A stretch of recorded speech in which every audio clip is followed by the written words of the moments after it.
The Book of Esther, Chapter 1. Now it happened in the days of Ahasuerus, this is Ahasuerus who reigned from India even to Ethiopia, over 127 provinces, that in those days, when the king Ahasuerus sat on the throne of his kingdom, which was in Shushan the palace, in the 3rd year of his reign, he made a feast to all his princes and his servants, the power of Persia and Media, the nobles and princes of the province being before him, when he demonstrated the riches of his glorious kingdom and the honor of his excellent majesty many days, even 180 days. When these days were fulfilled, the king made a feast to all the people who were present in Shushan the palace, both great and small, 7 days in the court of the garden of the king's palace. There were hangings of white cloth, of green and of blue, fastened with cords of fine linen and purple to silver rings and pillars of marble. The couches were of gold and silver, on a pavement of red and white and yellow and black marble. They gave them drink in vessels of gold, the vessels being different from one another, and royal wine in abundance, according to the bounty of the king. The drinking was according to the law. No one could compel, for so the king had appointed to all the officers of his house, that they should do according to every man's pleasure. Also Vashti the queen made a feast for the women in the royal house which belonged to King Ahasuerus. On the 7th day, when the heart of the king was merry with wine, he commanded Mehuman, Biztha, Harbona, Bigtha, and Abagtha, Zethar, and Carcas, the 7 chamberlains who ministered in the presence of Ahasuerus the king, to bring Vashti the queen before the king with the royal crown, to show the peoples and the princes her beauty, for she was beautiful to look on. But the queen Vashti refused to come at the king's commandment by the chamberlains. Therefore was the king very angry, and his anger burned in him. Then the king said to the wise men who knew the times, for so was the king's manner toward all who knew the law and judgment, and the next to him were Carshena, Shesar, Admatha, Tarshish, Meres, Marsina, and Memucan, the 7 princes of Persia and Media, who saw the king's face and sat first in the kingdom. What shall we do to the queen Vashti according to the law, because she has not done the bidding of the king Ahasuerus by the chamberlains? Memucan answered before the king and the princes, Vashti the queen has not done wrong to the king only, but also to all the princes, and to all the peoples who are in all the provinces of the king Ahasuerus. For this deed of the queen will come abroad to all women, to make their husbands contemptible in their eyes, when it shall be reported. The king Ahasuerus commanded Vashti the queen to be brought in before him, but she didn't come. This day will the princesses of Persia and Media who have heard of the deed of the queen say the like to all the king's princes. So there will arise much contempt and wrath. If it please the king, let there go forth a royal commandment from him, and let it be written among the laws of the Persians and the Medes, that it be not altered. Let Vashti come no more before King Ahasuerus, and let the king give her royal estate to another who is better than she. When the king's decree which he shall make shall be published throughout all his kingdom, for it is great, all the wives will give to their husbands honor, both to great and small. The saying pleased the king and the princes, and the king did according to the word of Memucan, for he sent letters into all the king's provinces, and to every province according to the writing of it, and to every people after their language, that every man should bear rule in his own house, and should speak according to the language of his people.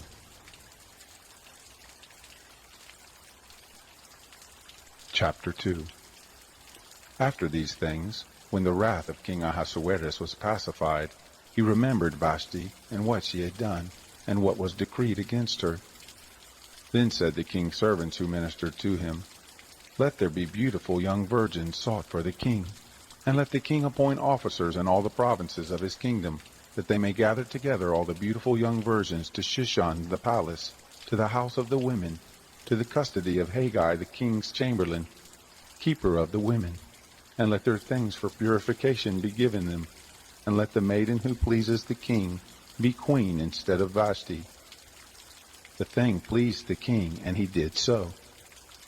There was a certain Jew in Shushan the palace, whose name was Mordecai, the son of Jair, the son of Shimei, the son of Kish, a Benjamite, who had been carried away from Jerusalem with the captives, who had been carried away with Jeconiah king of Judah, whom Nebuchadnezzar the king of Babylon had carried away. He brought up Hadassah, who is Esther, his uncle's daughter, for she had neither father nor mother, and the maiden was fair and beautiful. And when her father and mother were dead, Mordecai took her for his own daughter. So it happened, when the king's commandment and his decree was heard, and when many maidens were gathered together to Shushan the palace, to the custody of Haggai, that Esther was taken into the king's house, in the custody of Haggai, keeper of the women. The maiden pleased him, and she obtained kindness of him, and he speedily gave her things for her purification with her portions, and the 7 maidens who were to be given her out of the king's house. And he removed her and her maidens to the best place of the house of the women. Esther had not made known her people nor her relatives, for Mordecai had charged her that she should not make it known. Mordecai walked every day before the court of the woman's house to know how Esther did and what would become of her. Now when the turn of every maiden was come to go in to King Ahasuerus, after it had been done to her as prescribed for the women 12 months, for so were the days of their purification accomplished, 6 months with oil of myrrh, and 6 months with sweet odors, and with the things for the purifying of the women. Then in this way came the maiden to the king.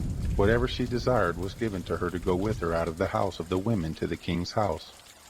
In the evening she went, and on the next day she returned into the second house of the women, to the custody of Shashgaz, the king's chamberlain, who kept the concubines. She came in to the king no more, except the king delighted in her, and she was called by name. Now when the turn of Esther, the daughter of Abihail, the uncle of Mordecai, who had taken her for his daughter, was come to go into the king, she required nothing but what Haggai, the king's chamberlain, the keeper of the women, appointed. Esther obtained favor in the sight of all those who looked at her. So Esther was taken to King Ahasuerus into his royal house in the 10th month, which is the month Tebeth, in the 7th year of his reign. The king loved Esther above all the women, and she obtained favor and kindness in his sight more than all the virgins, so that he set the royal crown on her head, and made her queen instead of Vashti. Then the king made a great feast to all his princes and his servants, even Esther's feast, and he made a release to the provinces, and gave gifts according to the bounty of the king. When the virgins were gathered together the second time, then Mordecai was sitting in the king's gate. Esther had not yet made known her relatives nor her people, as Mordecai had charged her, for Esther did the commandment of Mordecai, like as when she was brought up with him. In those days, while Mordecai was sitting in the king's gate, 2 of the king's chamberlains, Bigthan and Teresh, of those who kept the threshold, were angry, and sought to lay hands on the king Ahasuerus. The thing became known to Mordecai, who showed it to Esther the queen, and Esther told the king of it in Mordecai's name. When inquisition was made of the matter, and it was found to be so, they were both hanged on a tree, and it was written in the book of the Chronicles before the king. Chapter 3. After these things did King Ahasuerus promote Haman the son of Hammedatha the Agagite, and advance him, and set his seat above all the princes who were with him. All the king's servants who were in the king's gate bowed down and did reverence to Haman, for the king had so commanded concerning him. But Mordecai didn't bow down nor do him reverence. Then the king's servants, who were in the king's gate, said to Mordecai, "Why do you disobey the king's commandment?" Now it came to pass, when they spoke daily to him, and he didn't listen to them, that they told Haman, to see how Mordecai's matter would turn out, for he had told them he was a Jew. When Haman saw that Mordecai didn't bow down, nor do him reverence, then Haman was full of wrath. But he scorned the thought of laying hands on Mordecai alone, for they had made known to him the people of Mordecai. Therefore Haman sought to destroy all the Jews who were throughout the whole kingdom of Ahasuerus, even the people of Mordecai. In the 1st month, which is the month Nisan, in the 12th year of King Ahasuerus, they cast that is the lot, before Haman from day to day, and from month to month, to the 12th month, which is the month Adar. Haman said to King Ahasuerus, "There is a certain people scattered abroad and dispersed among the peoples in all the provinces of your kingdom, and their laws are different from those of every people, neither do they keep the king's laws. Therefore it is not for the king's profit to allow them to live. If it please the king, let it be written that they be destroyed, and I will pay 10,000 talents of silver into the hands of those who have charge of the king's business, to bring it into the king's treasuries." The king took his ring from his hand and gave it to Haman, the son of Hammedatha the Agagite, the Jews' enemy. The king said to Haman, "The silver is given to you, the people also, to do with them as it seems good to you." Then were the king's scribes called in the 1st month, on the 13th day, and there was written according to all that Haman commanded to the king's satraps, and to the governors who were over every province, and to the princes of every people, to every province according to the writing of it, and to every people after their language. In the name of King Ahasuerus was it written, and it was sealed with the king's ring. Letters were sent by post into all the king's provinces, to destroy, to kill, and to cause to perish all Jews, both young and old, little children and women, in one day, even on the 13th day of the 12th month, which is the month Adar, and to take the spoil of them for a prey. A copy of the writing, that the decree should be given out in every province, was published to all the peoples, that they should be ready against that day. The post went out in haste by the king's commandment, and the decree was given out in Shushan the palace. The king and Haman sat down to drink, but the city of Shushan was perplexed. Chapter 4. Now when Mordecai knew all that was done, Mordecai tore his clothes, and put on sackcloth with ashes, and went out into the midst of the city, and cried with a loud and a bitter cry. And he came even before the king's gate, for none might enter in within the king's gate clothed with sackcloth. In every province, wherever the king's commandment and his decree came, there was great mourning among the Jews, and fasting, and weeping and wailing, and many lay in sackcloth and ashes. Esther's maidens and her chamberlains came and told her, and the queen was very grieved, and she sent clothing to clothe Mordecai, and to take his sackcloth from off of him, but he didn't receive it. Then Esther called for Hathach, one of the king's chamberlains, whom he had appointed to attend on her, and charged him to go to Mordecai, to know what this was and why it was. So Hathach went forth to Mordecai, to the broad place of the city, which was before the king's gate. Mordecai told him of all that had happened to him, and the exact sum of money that Haman had promised to pay to the king's treasuries for the Jews to destroy them. Also he gave him the copy of the writing of the decree that was given out in Shushan to destroy them, to show it to Esther, and to declare it to her, and to charge her that she should go into the king, to make supplication to him, and to make request before him for her people. Hathach came and told Esther the words of Mordecai. Then Esther spoke to Hathach, and gave him a message to Mordecai, saying, "All the king's servants, and the people of the king's provinces, do know that whoever, whether man or woman, shall come into the king into the inner court, who is not called, there is one law for him, that he be put to death, except those to whom the king shall hold out the golden scepter that he may live. But I have not been called to come into the king these 30 days. They told Mordecai Esther's words. Then Mordecai bid them return this answer to Esther. Don't think to yourself that you shall escape in the king's house more than all the Jews. For if you altogether hold your peace at this time, then will relief and deliverance arise to the Jews from another place. But you and your father's house will perish. And who knows whether you haven't come to the kingdom for such a time as this?" Then Esther told them, "Return this answer to Mordecai. Go, gather together all the Jews who are present in Shushan, and you fast for me, and neither eat nor drink 3 days, night or day. I also and my maidens will fast in the same way, and so I will go into the king, which is not according to the law, and if I perish, I perish." So Mordecai went his way, and did according to all that Esther had commanded him. Chapter 5. Now it happened on the third day that Esther put on her royal clothing, and stood in the inner court of the king's house, over against the king's house. And the king sat on his royal throne in the royal house, over against the entrance of the house. It happened, when the king saw Esther the queen standing in the court, that she obtained favor in his sight.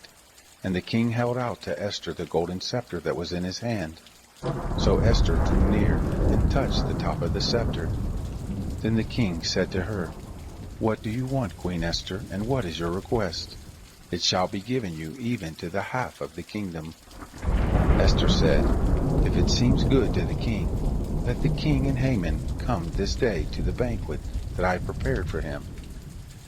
Then the king said, "Cause Haman to make haste, that it may be done as Esther has said." So the king and Haman came to the banquet that Esther had prepared. The king said to Esther at the banquet of wine, "What is your petition? And it shall be granted you. And what is your request? Even to the half of the kingdom it shall be performed."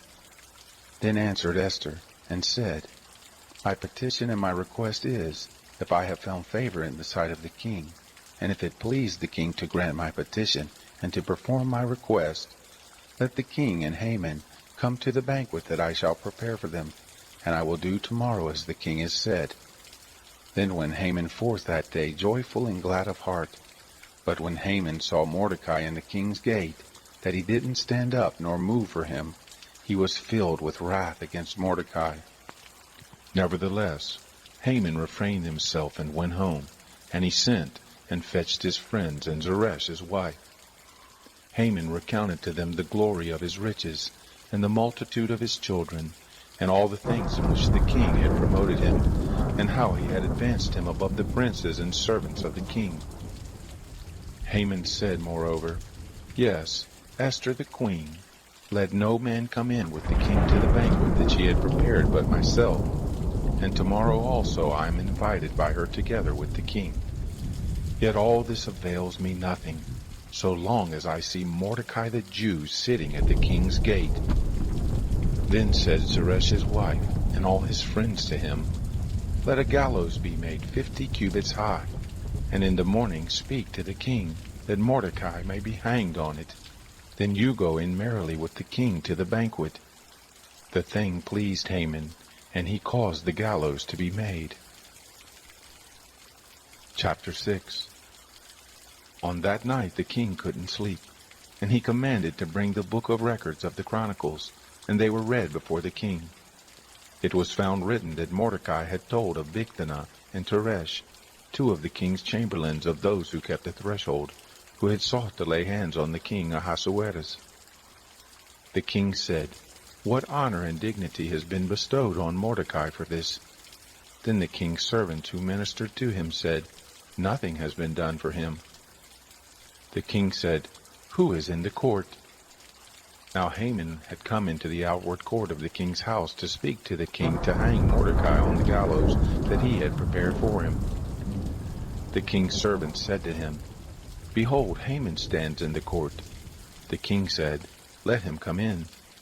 So Haman came in. The king said to him, "What shall be done to the man whom the king delights to honor?" Now Haman said in his heart, "To whom would the king delight to do honor more than to myself?" Haman said to the king, "For the man whom the king delights to honor, let royal clothing be brought which the king uses to wear, and the horse that the king rides on, and on the head of which a royal crown is set, and let the clothing and the horse be delivered to the hand of one of the king's most noble princes, that they may array the man therewith whom the king delights to honor, and cause him to ride on horseback through the street of the city, and proclaim before him, 'Thus shall it be done to the man whom the king delights to honor.'" Then the king said to Haman, "Make haste, and take the clothing and the horse as you have said, and do even so to Mordecai the Jew, who sits at the king's gate. Let nothing fail of all that you have spoken." Then Haman took the clothing and the horse, and arrayed Mordecai, and caused him to ride through the street of the city, and proclaim before him, "Thus shall it be done to the man whom the king delights to honor." Mordecai came again to the king's gate, but Haman hurried to his house, mourning and having his head covered. Haman recounted to Zeresh's wife and all his friends everything that had happened to him. Then his wise men and Zeresh's wife said to him, "If Mordecai, before whom you have begun to fall, be of the seed of the Jews, you shall not prevail against him, but shall surely fall before him." While they were yet talking with him, came the king's chamberlains, and hurried to bring Haman to the banquet that Esther had prepared. Chapter 7. So the king and Haman came to the banquet with Esther the queen. The king said again to Esther on the second day at the banquet of wine, "What is your petition, Queen Esther? And it shall be granted you. And what is your request? Even to the half of the kingdom it shall be performed." Then Esther the queen answered, "If I have found favor in your sight, O king, and if it please the king, let my life be given me at my petition, and my people at my request, for we are sold, I and my people, to be destroyed, to be slain, and to perish. But if we had been sold for bondservants and bondmaids, I had held my peace, although the adversary could not have compensated for the king's damage." Then spoke the king Ahasuerus and said to Esther the queen, "Who is he, and where is he, that dared presume in his heart to do so?" Esther said, "An adversary and an enemy, even this wicked Haman." Then Haman was afraid before the king and the queen. The king arose in his wrath from the banquet of wine, and went into the palace garden. And Haman stood up to make request for his life to Esther the queen, for he saw that there was evil determined against him by the king. Then the king returned out of the palace garden into the place of the banquet of wine, and Haman was fallen on the couch where Esther was. Then said the king, "Will he even force the queen before me in the house?" As the word went out of the king's mouth, they covered Haman's face. Then said Harbona, one of the chamberlains who were before the king, "Behold also the gallows 50 cubits high, which Haman has made for Mordecai, who spoke good for the king, stands in the house of Haman." The king said, "Hang him there on it." So they hanged Haman on the gallows that he had prepared for Mordecai. Then was the king's wrath pacified. Chapter 8.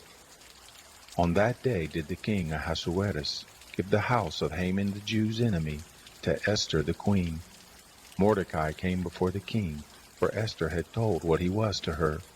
The king took off his ring, which he had taken from Haman, and gave it to Mordecai. Esther set Mordecai over the house of Haman.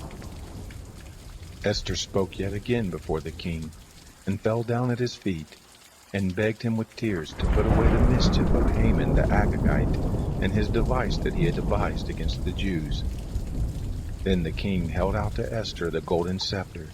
So Esther arose and stood before the king.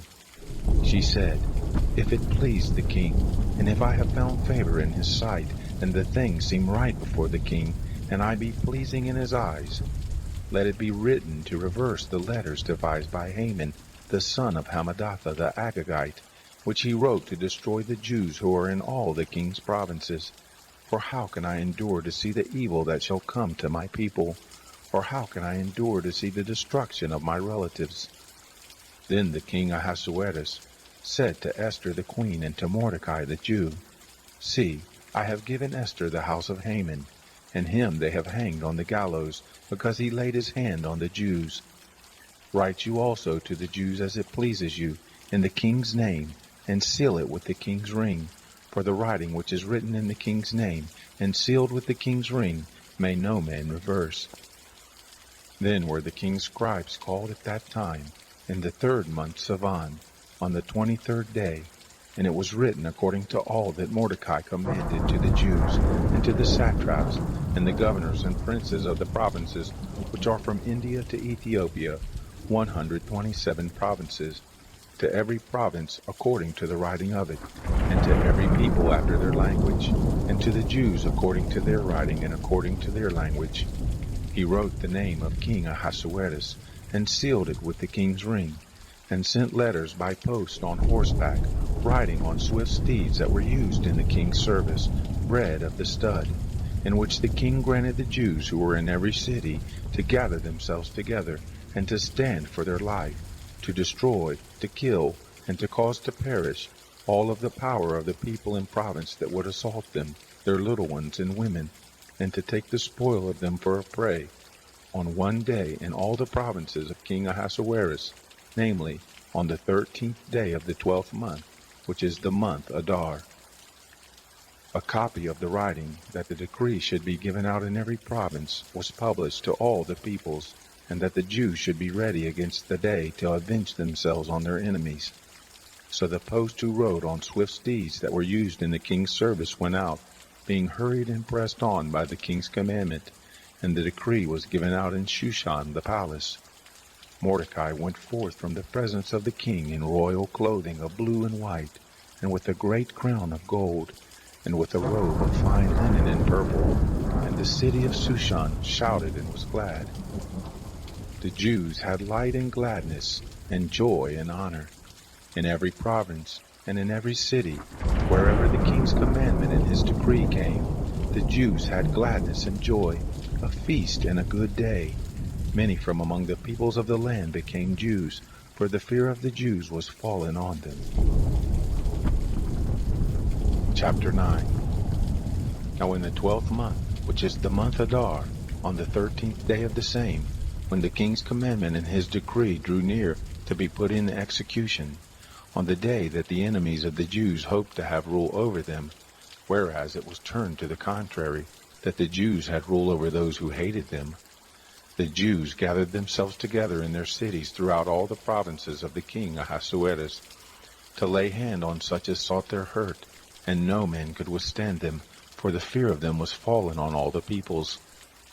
All the princes of the provinces, and the satraps and the governors, and those who did the king's business helped the Jews, because the fear of Mordecai was fallen on them. For Mordecai was great in the king's house, and his fame went forth throughout all the provinces, for the man Mordecai grew greater and greater. The Jews struck all their enemies with the stroke of the sword, and with slaughter and destruction, and did what they would to those who hated them. In Shushan the palace, the Jews killed and destroyed 500 men, Parshandatha and Dalphon and Aspatha, and Poratha and Adelia, and Eridatha, and Parmashta, and Arasai, and Aradai, and Vaisatha, the 10 sons of Haman the son of Hammedatha, the Jews' enemy, they killed, but they didn't lay their hand on the spoil. On that day the number of those who were slain in Shushan the palace was brought before the king. The king said to Esther the queen, "The Jews have slain and destroyed 500 men in Shushan the palace, and the 10 sons of Haman.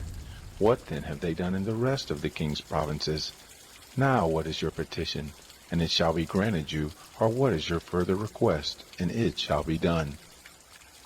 Then said Esther, "If it please the king, let it be granted to the Jews who are in Shushan to do tomorrow also according to this day's decree, and let Haman's 10 sons be hanged on the gallows." The king commanded it so to be done, and a decree was given out in Shushan, and they hanged Haman's 10 sons. The Jews who were in Shushan gathered themselves together on the 14th day also of the month Adar, and killed 300 men in Shushan, but they didn't lay their hand on the spoil. The other Jews who were in the king's provinces gathered themselves together, and stood for their lives, and had rest from their enemies, and killed of those who hated them 75,000, but they didn't lay their hand on the spoil. This was done on the 13th day of the month Adar, and on the 14th day of the same they rested, and made it a day of feasting and gladness. But the Jews who were in Shushan assembled together on the 13th day of it, and on the 14th day of it, and on the 15th day of the same day rested, and made it a day of feasting and gladness. Therefore do the Jews of the villages who dwell in the unwalled towns make the 14th day of the month Adar a day of gladness and feasting, and a good day, and of sending portions one to another. Mordecai wrote these things, and sent letters to all the Jews who were in all the provinces of the king Ahasuerus, both near and far, to enjoin those that they should keep the 14th day of the month Adar, and the 15th day of the same yearly, as they should make them days of feasting and gladness, and of sending portions one to another, and gifts to the needy. The Jews undertook to do as they had begun, and as Mordecai had written to them, because Haman the son of Hammedatha the Agagite, the enemy of all the Jews, had plotted against the Jews to destroy them, and had cast pur, that is the lot, to consume them and to destroy them. But when the matter came before the king, he commanded by letters that this wicked device, which he had devised against the Jews, should return on his own head, and that he and his son should be hanged on the gallows. Therefore they called these days Purim, after the name of Pur. Therefore, because of all the words of this letter, and of that which they had seen concerning this matter, and that which had come to them, the Jews ordained and took on them and on their seed, and on all such as joined themselves to them, so that it should not fail, that they would keep these 2 days according to the writing of it, and according to the appointed time of it every year, and that these days should be remembered and kept throughout every generation, every family, every province, and every city, and that these days of Purim should not fail from among the Jews, nor the memory of them perish from their seed. Then Esther the queen, the daughter of Abihail, and Mordecai the Jew, wrote with all authority to confirm this second letter of Purim. He sent letters to all the Jews, to the 127 provinces of the kingdom of Ahasuerus, with words of peace and truth, to confirm these days of Purim in their appointed times, according as Mordecai the Jew and Esther the queen had enjoined them, and as they had ordained for themselves and for their seed, in the matter of the fastings and their cry. The commandment of Esther confirmed these matters of Purim, and it was written in the book. Chapter 10. The king Ahasuerus laid a tribute on the land and on the isles of the sea, all the acts of his power and of his might, and the full account of the greatness of Mordecai, whereunto the king advanced him. Aren't they written in the book of the Chronicles of the kings of Media and Persia? For Mordecai the Jew was next to King Ahasuerus, and great among the Jews, and accepted of the multitude of his brothers, seeking the good of his people, and speaking peace to all his seed.